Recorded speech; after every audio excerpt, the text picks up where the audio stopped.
Going to be talking about management's attitude toward internal control. And, I was thinking as I decided on that topic for this week that I talk a lot about internal control. And I don't do audits anymore. I used to do audits, and that was really my thing. I probably did that for about 20 years. And for some reason, internal control was really a passion of mine. And so now that I'm getting back into accounting, even though I'm not doing audits, I'm still pretty passionate about internal control and the importance of that for every organization. And so I thought, this isn't really an auditor's group.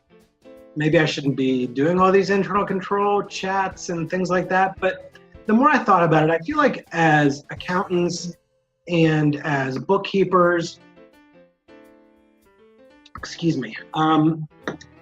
we have some sort of obligation, I feel, towards our clients to, at least have some idea of what's going on in terms of their internal control, so that we can advise them.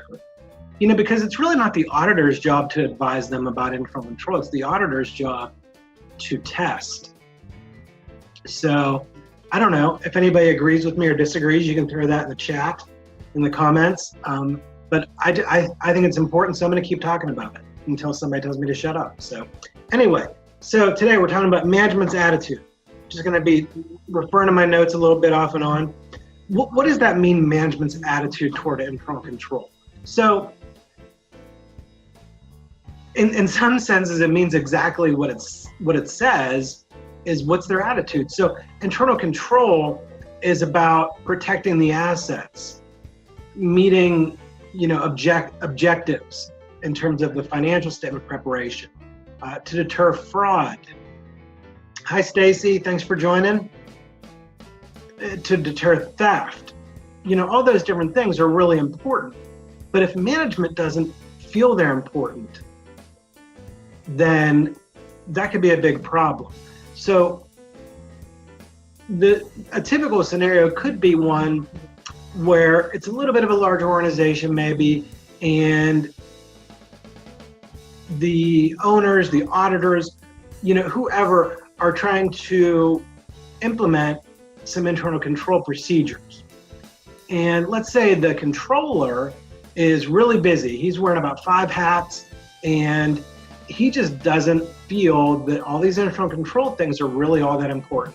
It's not that he doesn't care. So I want to distinguish. You could have people that don't care, and of course that's one thing. But you could have people that do care, but just don't have a real great attitude about internal control. And maybe the controller is just, busy all the time, feels like these extra internal control procedures are just adding time to his day. They're making everything take longer. So he just, doesn't have a great attitude about internal control.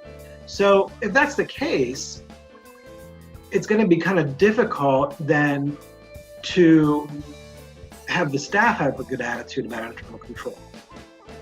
Because a lot of times, the staff may choose to get away with whatever they can get away with unless their boss is forcing them to do something. And if their boss doesn't really care, then they may not be required. So now we're relying on them to care, even though their boss doesn't care.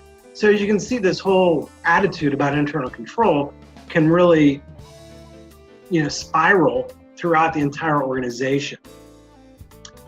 A quick example of what I'm talking about attitude is, let's say in the check writing process, this same controller who's really busy all the time, one of the internal control steps is for him to get a list of bills that have been entered from the accountant and go through that list along with the actual invoices, and first of all make sure that everything looks okay, that it looks proper, and then authorize the payments, whether it's by signing off, however you want to do that.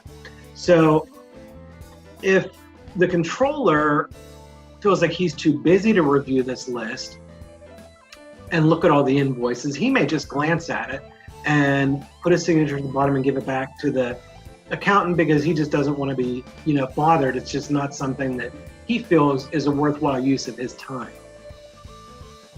If that's the case, then hello, April, welcome. So if that's the case, then the accountant can have bogus items on that accounts payable list. Or even just, maybe there's not even an intent to deceive or fraud. Maybe there's just mistakes or typos or errors. And part of the problem with management lacking this desire for strong internal control is that many times they're the last line of defense. So in this case, the controller glances over the list, gives it back to the accountant, the checks are printed and they're mailed out. You know, maybe there's not even a signature because I don't know, maybe they use an electronic signature.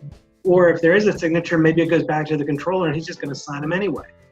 So, you know, it's this idea that, you know, the internal control needs to go the entire, you know, gambit of that particular function, whether it's cash disbursements, cash receipts.